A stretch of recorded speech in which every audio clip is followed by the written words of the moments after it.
E não há como fugir do tema. Quais serão os impactos na economia mundial no conflito no Oriente Médio? E no Brasil, de que maneira seremos afetados? Quem responde essas perguntas é o diretor técnico do Diese, Fausto Augusto Júnior. Vamos acompanhar. Boa noite, Ana.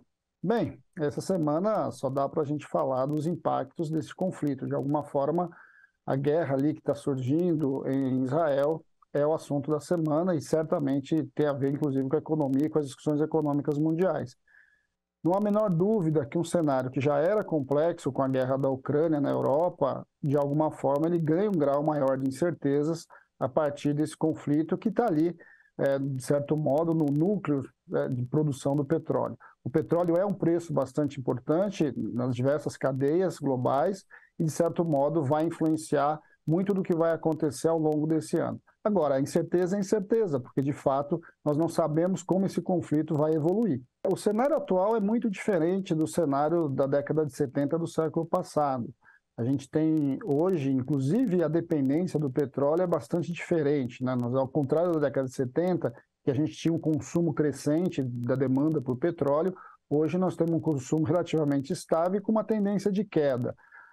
É óbvio que, conforme o conflito se expanda, em especial se envolver o Irã, a gente vai ter questões bastante significativas ali com relação ao petróleo, mas o mundo, de alguma forma, já está lidando melhor com a questão do petróleo. O próprio Estados Unidos pode colocar as suas reservas ali à disposição e, de alguma forma, ter um certo fôlego com relação à questão petrolífera, à questão energética. Por outro lado, a questão americana é bastante séria. Os Estados Unidos já é o principal apoiador da Ucrânia hoje, e aí uma nova frente de luta certamente vai interferir, tanto do ponto de vista do desempenho econômico dos Estados Unidos, quanto da própria eleição do Biden que vai acontecer no ano que vem. Você vai ver um processo de transferências de recursos da guerra da Ucrânia para ali para o Oriente Médio, até porque Israel é um parceiro estratégico dos Estados Unidos e a região é uma região muito mais estratégica do ponto de vista global.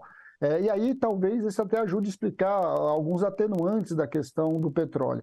De um lado, é bem provável que a gente assista uma redução ali das barreiras à entrada, por exemplo, do petróleo venezuelano, e de outro, a própria entrada do petróleo russo pode acabar sendo alterada do ponto de vista das restrições impostas. A própria guerra da Ucrânia deve ganhar uma outra dimensão a partir desse conflito no Oriente Médio. O Brasil não é uma ilha. A depender do cenário, o jogo está sendo jogado. E vamos lembrar que agora o Brasil, inclusive, cumpre um papel bastante importante ali na presidência do Conselho de Segurança da ONU. De um lado, o Brasil tende, nesse primeiro momento, a se apresentar mais e consolidar uma política que o próprio presidente Lula tem tentado, de colocar o Brasil como um protagonista das grandes discussões globais. Por outro lado, é óbvio que a questão do petróleo em algum momento bate aqui no Brasil. A gente viu em relação à inflação. Por outro lado, a Petrobras mudou a sua política de preço. Eu diria que talvez esse seja o grande teste da nova política de preço que a Petrobras está implementando, uma vez que, a depender para onde as coisas caminharem, nós vamos ter que, de fato, implementar algo que dê mais tranquilidade e estabilidade nos preços dos combustíveis aqui no nosso mercado interno. E, para isso, a Petrobras tem capacidade. Vamos ver como é que isso, de fato, vai ocorrer. A questão da indústria do etanol, ela transita, por incrível que pareça, muito mais relacionada ao preço do açúcar do que ao preço do petróleo.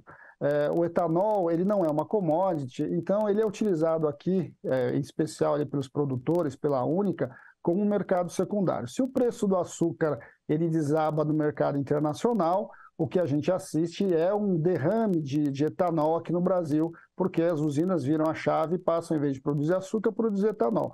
E aí o preço internacional sobe e altera. É bom lembrar que o Brasil detém mais da metade do mercado internacional de açúcar. Então, do ponto de vista do etanol, eu diria que o nosso problema não está no petróleo, está muito mais ligado em relação à questão dessa commodity chamada açúcar, o ouro branco.